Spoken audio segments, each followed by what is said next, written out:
What if the biggest mystery in this case isn't the courtroom but a friendship that quietly collapsed behind the scenes? What if the texts everyone overlooked actually explain why Taylor Swift stepped back when things got uncomfortable? And what if the truth isn't about loyalty or betrayal but about what she realized just before everything exploded? Stay with us, because once you see this timeline, you can't unsee it. What if the story everyone thinks they understand is actually built on a timeline that never made sense from the beginning? Because when you slow this case down and place every text, every meeting, and every public statement in the order they actually happened, the picture that forms is not about a sudden fallout or a dramatic betrayal, but about a quiet realization that something had gone too far long before the public ever noticed it. This all begins not in a courtroom and not in a lawsuit, but in a private favor asked between friends, a favor that on its surface looked harmless, even generous, but beneath it carried expectations, pressure, and a power imbalance that would later become impossible to ignore. Blake was not asking Taylor to simply show up. She was asking her to influence a creative process,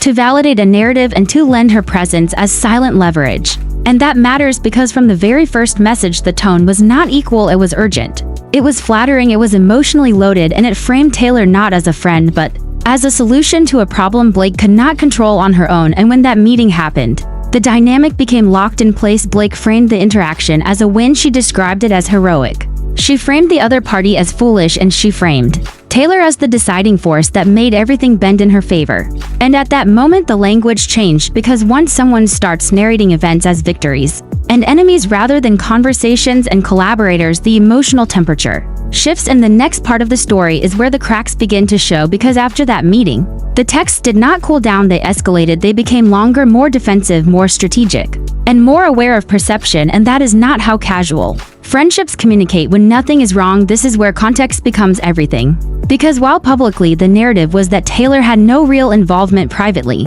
the text shows she was looped in emotionally and rhetorically. Even if she was not directing anything directly, she was being used as a reference point, a moral shield, and at times an emotional sounding board. And that role comes with weight, especially for someone who has lived through public scrutiny before and understands how quickly association turns into implication. And as weeks passed, the tone subtly changed. Not in anger, not in accusation, but in distance, because exhaustion sounds quiet, not explosive. And Taylor's response reveals that she did not feel betrayed. She felt worn down. She felt that the voice she was hearing no longer sounded like her friend. It sounded like a group statement, a corporate memo, a collective defense. And that distinction matters because it shows the shift was not about choosing sides, but about recognizing that the relationship had been absorbed into something bigger, something managed, something scripted. And that is where the emotional boundary was drawn. Not loudly, not publicly, but clearly. She missed the person, not the cause. She missed the humor, not the strategy. And she missed being spoken to as a singular human, not as part of a we. And when Blake responded, she acknowledged fear, paranoia, and the sense that everything digital might become public. And that line alone explains more than any headline ever could. Because once someone begins communicating as if every message will be read in a courtroom, the friendship is already compromised. And what followed was not an argument but an emotional flood, an attempt to explain every feeling, every motivation, every insecurity. And while vulnerability can bring people closer, it can also overwhelm, and that is what we see here. The messages became long, winding, self-reflective, and defensive all at once, and Taylor's responses became shorter, calmer, and more distant, not hostile, not cold, but contained. And that is often how people step back when they realize they are being pulled into a situation they did not sign up to manage. And then comes the moment that reframes everything, the reaction to another person speaking about their past experiences and trauma, and the dismissal of that experience as performative or strategic, because regardless of intent, the language used there signals a shift from empathy to opposition. And for someone like Taylor, who has publicly emphasized control over narrative and the cost of misrepresentation, that moment may have been the final internal line. Because once a situation requires you to minimize someone else's lived experience to defend your own framing, you are no longer just supporting a friend. You are participating in a narrative battle, and that is where the distance becomes permanent. Not because of one text, not because of one article, but because the situation stopped being personal and became ideological, strategic, and legally adjacent. And when the media narrative later suggested that Taylor was blindsided or unaware, the texts contradict that, not by showing malicious intent but by showing proximity. She knew enough to feel the weight of it, and perhaps enough to realize that when the story escalated into lawsuits, subpoenas, and public framing, she needed to step away. Not out of fear, but out of self-preservation. And that is not abandonment. It is boundary setting, and that is the part that often gets lost in the noise. Because friendships do not always end with explosions, sometimes they fade. When one person realizes the cost of staying connected has become higher than the value of remaining close, and as this story continues, what becomes increasingly clear is that the question is not why Taylor left, but why anyone assumed she would stay. Once the situation crossed from private conflict into permanent public record, and this is only the beginning of what the timeline reveals, because as more messages surface and more context fills in, the pattern becomes impossible to ignore. This was not a sudden break. It was a slow, careful exit from a situation that no longer felt safe, controllable, or familiar, and once you see that, you start to understand that the most revealing moments in this case are not the loud ones but the quiet ones, where distance is politely requested and slowly enforced, and that realization sets the stage for everything that comes next as the timeline continues. What becomes increasingly unsettling is not what was said publicly, but what was happening quietly behind the scenes. Because while headlines framed this as a misunderstanding or a creative dispute, the private communication shows something far more complex: a gradual shift from friendship into risk management, from emotional support into narrative control. And that shift is rarely accidental. It usually happens when people begin anticipating consequences rather than reacting to events. And by this point, the language had already changed. Blake was no longer speaking only as herself. She was speaking as someone surrounded by advisors, lawyers, and strategists. Even if they were not named directly, the presence was felt in the structure of the messages, the repetition, the careful framing, the need to clarify intentions, and the emphasis on how things might look rather than how they felt. And that is when the dynamic truly changed, because once communication becomes filtered through fear of exposure, it stops being relational and starts being defensive, and Taylor sensed that shift immediately. Not because she was uninformed, but because she had lived through it herself before she recognized the tone, because she had once written messages the same way during her own public battles, when every word felt like potential evidence and every text felt heavier than it should. And that recognition often triggers retreat, because it signals that the situation is no longer safe for emotional honesty. And that is why her responses remain gentle but firm. She did not escalate, she did not accuse. She simply asked for her friend back, and when that did not happen, she adjusted accordingly. And this is where the speculation about timing becomes important. Because the distance did not begin after the lawsuit, it began before the public escalation, which suggests that Taylor's decision was not reactive to headlines, but proactive to trajectory. She saw where this was going before it arrived, and chose not to be positioned inside it. And that matters, because it reframes the narrative of abandonment into one of foresight, and this becomes even clearer when considering how the conversation shifted toward external figures and public narratives. Because once other people's experiences were discussed not with curiosity but with skepticism, and once motives were assigned and public recognition was framed as manipulation, the moral ground began to feel less stable. And for someone who has repeatedly emphasized control over her own story, the idea of being associated with a narrative that dismisses or reframes lived experience likely felt incompatible with her values, regardless of loyalty. And that internal conflict rarely results in confrontation. It results in distance, and what followed was not a dramatic fallout, but a slow tapering off, shorter replies, delayed responses, and eventually silence, not because there was nothing left to say, but because saying more would deepen entanglement. And that is the part that often gets misread, because silence is interpreted as guilt or betrayal, when in reality it is often self-protection. And as external reporting began to shape the story, there was an attempt to simplify roles, to cast Taylor as unaware or uninvolved, but the texts complicate that not by proving manipulation, but by showing awareness without ownership. She knew enough to understand the stakes, but not enough to want responsibility for the outcome. And that is a crucial distinction, because it explains why the idea of her being called as a witness caused such immediate speculation. The issue was never whether she had information, it was whether her presence would clarify or confuse the narrative. And from a legal perspective, unnecessary witnesses introduce risk, not value. And from a personal perspective, being pulled into a conflict you deliberately stepped away from can feel like a violation of boundaries already set. And when reports surfaced suggesting she might be compelled to testify, the reaction was swift, not dramatic. But clarifying sources emphasized that her testimony was not required, that the written record spoke for itself. And that statement alone reveals how central the texts had become. Because once words exist in writing, they replace memory and intent. And no amount of personal explanation can compete with what is already documented.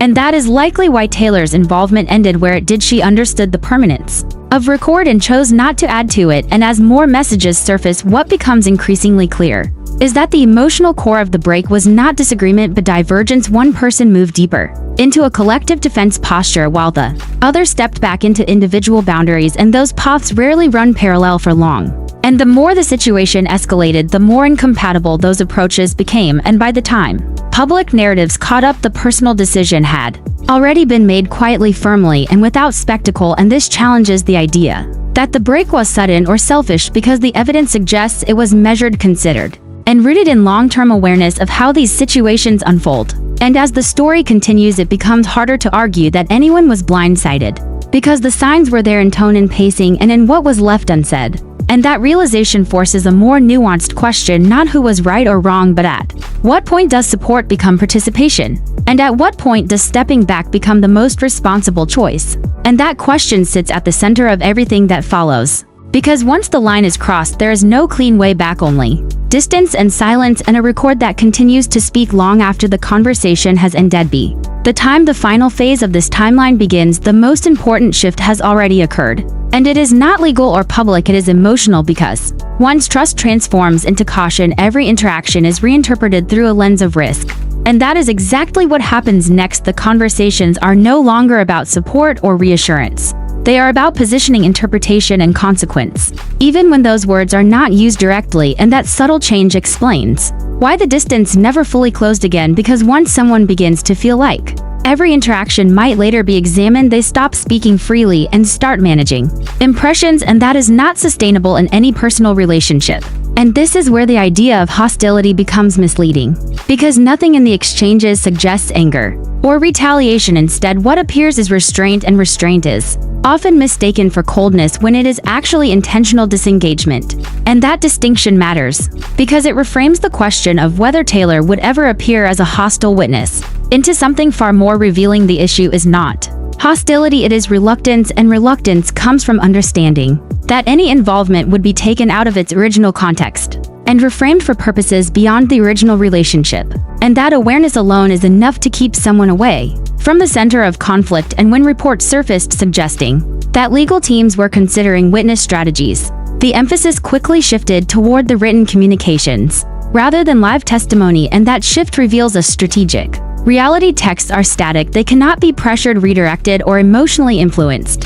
And in cases like this, they become the safest evidence because they speak without interpretation from the person who wrote them. And for someone who has built a career on controlling narrative nuance, the idea of being reduced to selected excerpts or compelled explanations would naturally feel like a loss of agency, and that is likely why any notion of direct involvement faded as quickly as it appeared.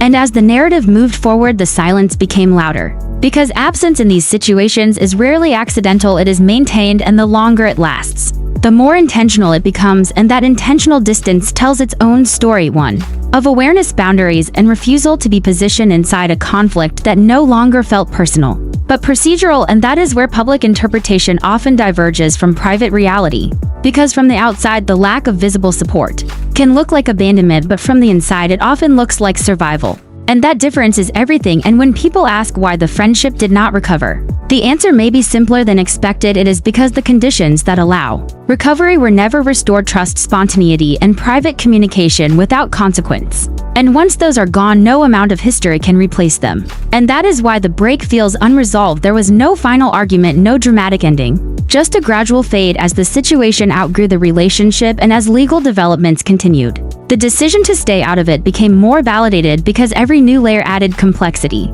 and risk and reinforced the wisdom of stepping away early. And this is where the idea of narrative fatigue comes into play, because being adjacent to ongoing conflict carries its own cost: emotional, reputational, and psychological. And even passive association can create expectations of commentary, allegiance, or clarification, and declining all of that requires consistency, silence, and discipline. And those choices are rarely rewarded publicly, but they are often necessary privately. And as the public continues to dissect motivations, the evidence suggests that the most honest explanation is not betrayal but boundary enforcement. And that reframing challenges the impulse to assign blame, because it acknowledges that sometimes relationships end not because of malice but because of incompatible paths, and once those paths diverge, the kindest option is distance. And that is the uncomfortable truth at the center of this story. The most dramatic moments are not the loud accusations or public statements, but the quiet decisions made long before anyone was watching. And as this case continues to unfold, the record will keep expanding.